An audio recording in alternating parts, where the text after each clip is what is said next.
여러분 안녕하십니까, 황신업 변호사입니다.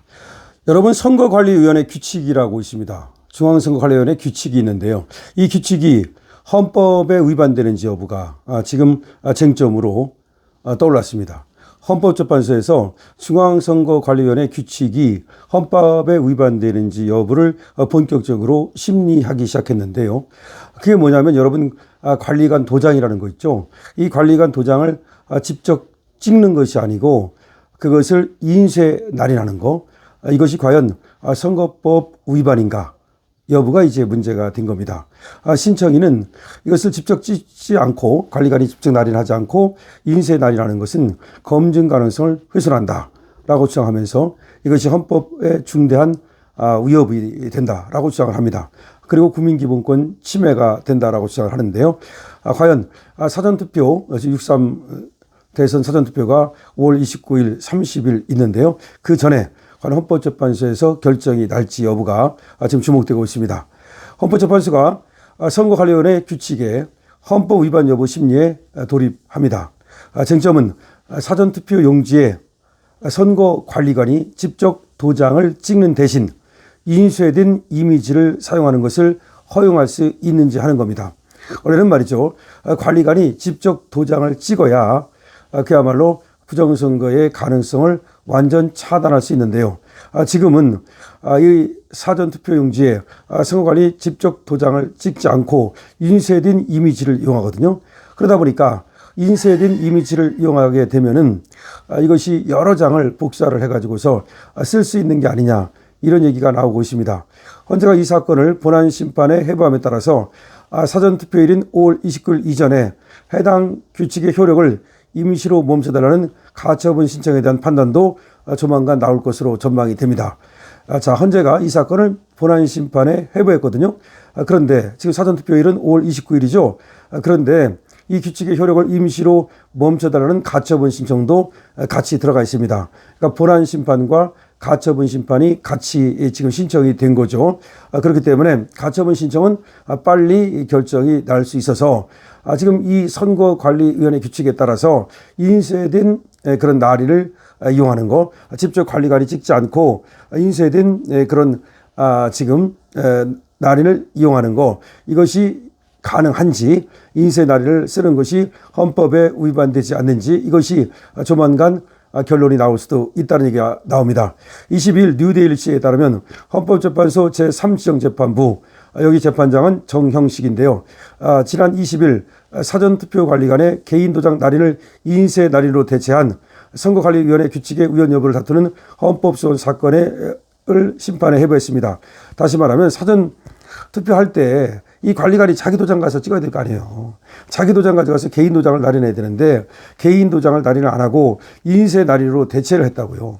그러면 이게 확실하게 이 부정선거의 여지를 막을 수가 없잖아요. 인쇄 날인하면 여러 가지를 인쇄해 가지고서 그야말로 여기다가 더 많은 어떤 그 표를 만들어 가서 수선할 수도 있는 거고, 우리가 그런 의심을 하는 거 아닙니까? 근데 사전투표 관리관이 가서 자기 도장 자기가 찍으면, 이 도장이 없으면 그거는 가짜 아닙니까? 그러니까 이 투표 관리관이 자기 도장 가지고서 자기 도장 찍고 딱 그것만 찍고서 나오고 집에 가져오면, 그럼 이 도장이 없기 때문에 더 만들어낼 수가 없는데, 인쇄 날인을 하면 많은 가짜의 투표지, 그러니까 조작할 수 있지 않냐, 이런 얘기입니다. 헌재는 헌법재판소법 제72조 제4항의 규정에 의해 결정했다고 이제 밝히고 있는데요. 이 사건은 해당 규칙이 상위법인 공직선거법에 위배된다는 취지의 청구입니다. 본안 해부는 헌재가 쟁점의 중대성과 우연심사의 필요성을 인정하고 본격적인 심리에 착수했다는 의미입니다. 그러니까 본안에 해부했어요. 이게 말이 안 되면 그냥 각하 처리하거든요. 본안에 해부를 안 합니다. 근데 본안에 해부를 했다는 얘기는 이것이 따져 볼 만큼 중대하다, 그리고 우연심사의 필요성이 있다는 것을 헌재가 인정한 겁니다. 그래서 헌재는 헌법재판소법 제72조 제4항의 규정에 의해서 본안 심리를 시작했다라고 밝힌 건데, 이 사건은 그러니까 중앙선거관리위원회 이 규칙이 상위법인 공직선거법에 위배되는지, 그래서 결국은 우연인지 여부를 따지는 건데요. 이 본안 해부는 헌재가 쟁점의 중대성과 우연심사의 필요성을 인정하고 본격적인 심리에 착수한다는 의미입니다. 한국헌법학회 부회장을 지낸 이호선 국민대 법과대 학장은 이와 함께 효력정지 가처분 신청도 제기를 했습니다. 이번에도 이호선 교수가 나서 주었는데요. 본안 심판만 신청한 것이 아니라 이렇게 효력정지 가처분 신청도 함께 냈습니다. 이호선 학장은 효력정지 가처분 신청서에 사전투표가 시작되기 전인 5월 29일 이전까지 헌재가 가처분 신청에 대한 결정을 내려야 한다는 내용을 담았습니다. 이호선 학장은 가처분 신청에 대해서도 아직 유효하다면서 본안 판단 전이라도 문제가 된 규칙의 적용을 멈춰야 한다고 주장했습니다. 다시 말하면 그 규칙에 의해서 이인세 날인을 지금도 쓰고 있는데 만약에 이것이 효력을 멈춰버리면 이인세 날인을 쓰지 못하고 사전투표관리관이 가서 바로 자기 도장을 찍어야 되는 거죠. 자, 문제가 된 선관위 규칙은 사전투표 용지에 관리관이 직접 도장을 찍도록 규정한 공직선거법 제185조 제3항과 달리 이미지로 된 이인수의 날인을 허용한다는 거야. 그러니까 공직선거법에는 도장을 직접 관리관이 찍도록 돼 있어요. 근데 그 밑에 규칙으로 이걸 이인수의 날인을 허용했어요. 직접 찍지 않고 인쇄해가지고 그것을 날인하는 것을 인쇄 날인 한번 찍어갖고 복사해가지고 인쇄해가지고 쓰는 걸 허용했는데 이거는 언뜻 봐도 말이죠. 공직선거법에는 분명히 도장을 찍으라고 돼 있는데 그 하위법인 규칙에는 인쇄 날인을 허용한다면 이 하위법인 규칙이 이 상위법인 공직선거법을 위반한 건 분명하잖아요. 자, 그래서 신청이 지금 즉 이호선 학장은 이 조항이 상위법 위반일 뿐 아니라 법률 우위의 원칙과 법률에 따른 우위민법의 한계를 벗어난 우연적 규정이다. 그러니까 결국은 이거는 상위법 위반도 되고 그 다음에 법률이 우위다는 거죠. 그러니까 법률 우위의 원칙, 그 다음에 법률에 따라서 우임 입법, 우임을 해주도록 돼 있는데 제 멋대로 우임을 했기 때문에 이것은 우연적 규정이다. 이렇게 얘기를 하는 겁니다. 특히 인쇄 날인의 경우 투표지가 실제로 발급된 것이 맞는지 확인할 방법이 없다. 관리관이 현장에서 실시간으로 확인하거나 날인하지 않아도 투표용지가 발급될 수 있기 때문이다. 또 동일한 유권자 명의로 여러 장이 출력되거나 투표하지 않은 사람의 이름으로 투표지가 나올 가능성도 역시 제기가 된다. 그래서 이호선 학장은 이 문제의 선관위 규칙이 이번 2025년 대통령 선거에서 국민의 기본권을 돌이킬 수 없이 침해할 위험성이 현실로 나타나고 있다. 사전투표 이전에 해당 규칙의 효력을 멈춰달라고 헌재 요청한 겁니다. 만약 이 규칙대로 선거가 치러져서 사회적 갈등과 분열이 생긴다면 그 책임은 헌재에 돌아갈 수밖에 없다라고도 경고를 했습니다. 이호선 학장은 일부 언론이 보도한 사전투표 가처분 신청 기각은 사실과 다르다. 기각된 게 아니라는 거죠. 헌재가 기각한 것은 2025년 다른 사건 이것이고 지금 이 사건과 같은 것이 기각된 적은 없다는 겁니다.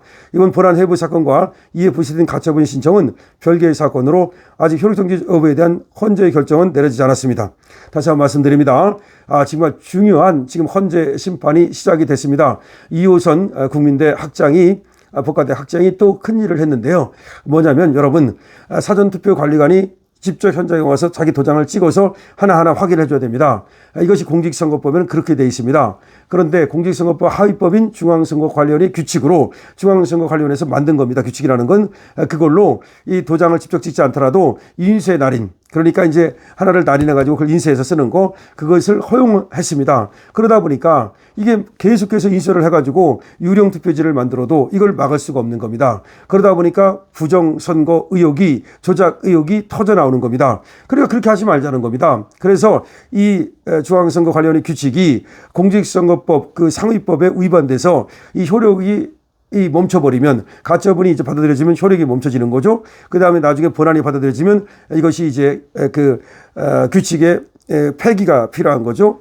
이제 위법 위헌이 되니까. 자, 그래서 이것이 받아들여지면 요번에 5월 29일, 30일 그때 사전투표 하잖아요. 대통령 선거. 그때도 그 사전투표 관리관이 직접 도장을 가서 찍은 것만 유효하고 인쇄 날인은 유효하지 않게 됩니다. 굉장히 중요한 얘기입니다. 헌재가 그러니까 지금 사전투표관에 직접 도장 찍는 것만 유효하다. 그리고 인쇄 날인은 무효다라고 지금 헌재에서 만약에 결정을 하면 5월 29일, 30일 이번 대선 때부터는 사전투표 관리관이 직접 와서 도장을 찍어야 됩니다. 그렇지 않은 투표지는 모두가 무효가 됩니다. 자, 본안 심판도 해놨지만 지금 가처분 신청도 해놨기 때문에 가처분 신청은 또 빨리 결과가 나올 수 있단 말이죠. 2, 3일 이내에 나올 수도 있습니다. 이게 나오게 되면 이번 대선부터 결국 적용이 된다는 거죠. 아주 중요한 지금 헌재 심리가 착수가 됐습니다. 정영식 재판관 심리로 착수가 됐는데요. 이것이 받아들여져서 이번에 사전투표에서 그 조작의 그런 어떤 위협이 사라지고 그리고 공명선거가 정말로 모든 국민들이 믿고 그렇게 맡기는 그런 어떤 공명선거가 될 수 있기를 바랍니다. 헌재에서 이 가처분 신청에 대해서는 가능한 빠른 시간 안에 결론을 내야 될 것입니다. 강철TV입니다.